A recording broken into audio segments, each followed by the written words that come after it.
Welcome back to my writer's room, everyone. I am Matt Wallace, and thank you for taking a few minutes out of your day to come hang out with me here on this special Halloween edition of the vlog. Happy Halloween, if that's a thing you do. If it's not, then happy Tuesday. Still a good day. Me not being naked on the vlog is brought to you by our t-shirt of the day, which is Gangrel, which I thought was appropriate given the occasion. I actually got this shirt out of this month's Wrestle Crate. It was a special edition for 3-month subscribers. I actually just unboxed this shirt along with everything else in the Wrestle Crate and a video that I posted earlier today to my wrestling channel, The Riot Tapes. So if you want to go check that out, it's very cool if you're a wrestling fan. If you're a subscription box fan or both, please go check that out. I want to say a special happy birthday to my mother, Barbara. Today is her birthday. She was born on Halloween. I mean, you know, what would you expect from a woman who every time she sees me, she gives me gifts of booze and edged weapons? She's a badass like that. She raised me as a single mother. She did an amazing job. She's always there when I need her. I try to always be there when she needs me. And what else can I say? Happy birthday, Mom. I love you. So yeah, Halloween. It means many things to many different people. To some, it's just a day to follow your kids around while they go bilk strangers for candy. There's nothing wrong with that. To some people, it's a deeply religious thing. It's a harvest festival. If you observe Dia de los Muertos, you're putting together a shrine. You're remembering people that you've lost. That's a thing that I do as well, and that's a great thing to do. But when I was a kid, Halloween was just a fun thing. You know, it was a fun thing that we did, and it always involved movies. So I thought I would go back to that. I want to do something fun today for the Halloween edition, so I thought I would go back to when Halloween was all about going and getting a shitload of candy and coming home and going through it while you watch scary movies. If you were me watching movies you should not have been watching at such an early age, because that was one of the advantages of being raised by a single mother, is you got a little more latitude and a little more freedom to do things you probably shouldn't have been doing, like watching Nightmare on Elm Street movies when you were, like 8 years old. I love Nightmare on Elm Street, so don't get me wrong. Dream Warriors, my favorite Nightmare on Elm Street movie. I think still one of my favorite movies of the 80s, to be honest with you. I think it was the best Nightmare on Elm Street movie, and it was also, it was about a bunch of disaffected, reject, loner kids trying to survive, which I related to deeply. I think a lot of other people did too. I don't actually have that. When I moved to LA years ago, I sold like everything I owned to be able to come out here. And that included, like, the most valuable thing I had was my DVD collection that I had meticulously curated and built over years since the birth of the medium. And I had like all this out-of-print Criterion stuff, and I had all the box sets, and I had all this, and I sold all of it. So I've slowly, over the last few years, I've started to rebuild my DVD collection. Now with my wife, we've combined our DVD collections, which makes for some very hilarious browsing if you come to our house. But so I don't have the Nightmare on Elm Street box set that I used to, because my wife does not like horror movies. She can do the more thrillerish kinds. Like, she can watch The Shining, which was another classic. She can't do slasher stuff or gory stuff. It gives her really bad nightmares, really vivid imagination does my wife have. So we don't do a lot of horror movies in the house, but I love the horror genre. I've always loved the horror genre. And, so if tonight you're looking for some recommendations, I know a lot of you are probably going to binge Stranger Things, which is not a bad thing to do. I love Stranger Things. I don't think it's like the game-changing, groundbreaking, brilliant show a lot of people hype it up as, but they do nostalgia very well. They cast really great kids in it. It's just a good, solid horror TV series like you don't see very often. So I enjoy it. So if you want to go binge that on Netflix, good night to do it. If you want to pop in a movie, I pulled some stuff from our shelves out in the living room, our movie collection.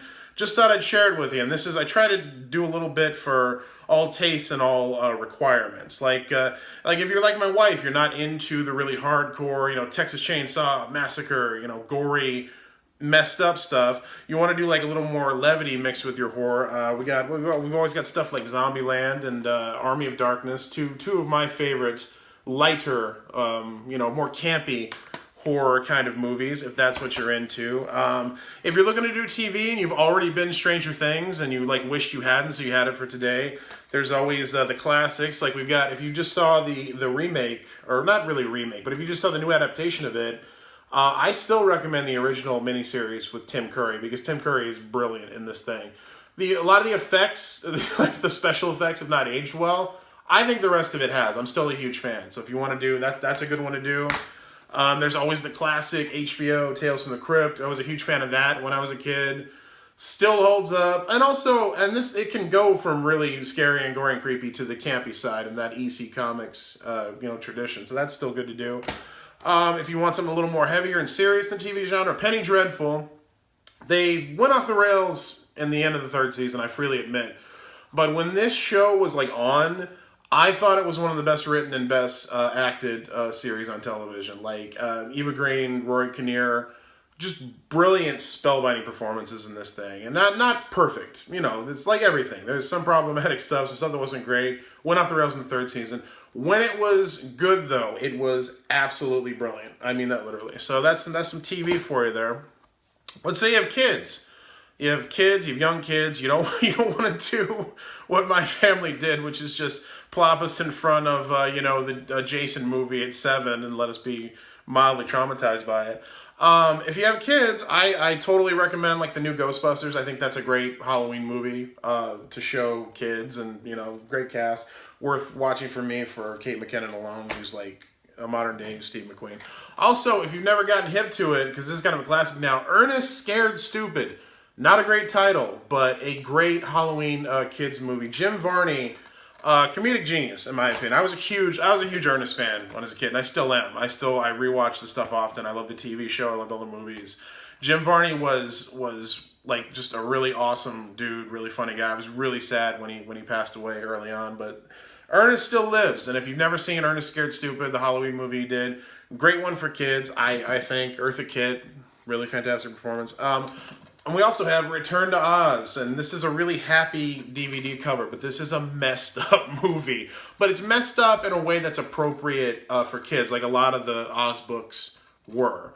But yeah, a lot of this creeped the crap out of me when I was a kid, man. The whole opening with she's in an asylum, and then it's a very dark version of Oz. The Wheelers always really creep me out. And it has TikTok, one of the first, if not the first, sci-fi robots in mainstream media. And I love TikTok. They did a really good job on this movie. This is Walter Murch, the legendary editor. He edited Apocalypse Now, which right away, I'm turning that mess into something cohesive. But he directed this, and this is I prefer this to the Judy Garland one personally, and it's much truer to the original books. And again, it's got some heavy, scary stuff, and it's the Gnome King story, but totally appropriate for kids and a good one for Halloween if you want to kind of do a little something scarier.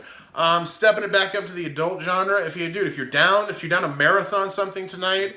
If you want to do a few movies in a row, I love the Purge movies. And that's going to split a lot of people. A lot of people hate the Purge movies. I think they're wrong. I'll flat out say it. I've enjoyed these since the first one, and as they've gone on, I'll just say I think they're some of the most relevant socio-political commentary going in popular media, and a lot of people just don't even realize it because it comes in the form of a horror movie, especially with how oversaturated the horror genre is now. We tend to dismiss new horror movies. I like all the Purge movies, and if you haven't checked them out, Halloween's a good time to do it. They are scary, but they're scary in a I just dropped a DVD there. They're scary in a dark mirror held up to the world we live in now way. Maybe that's too real for you. Maybe you want to go more fantasy. Again, for hardcore horror fans, Subspecies, great 90s series. If you were a kid of that time or really into that time, you might remember these. This is very like erotic vampire romance kind of vibe, but still messed up in a gory kind of way. One of my favorite series of all time, Puppet Master. Yeah, you know it. You know what it is. I have Puppet Master plushies on my couch over there. You can't see right now, but I love the Puppet Master movies. They made 1 million of them because it was Full Moon's one of the most popular franchises.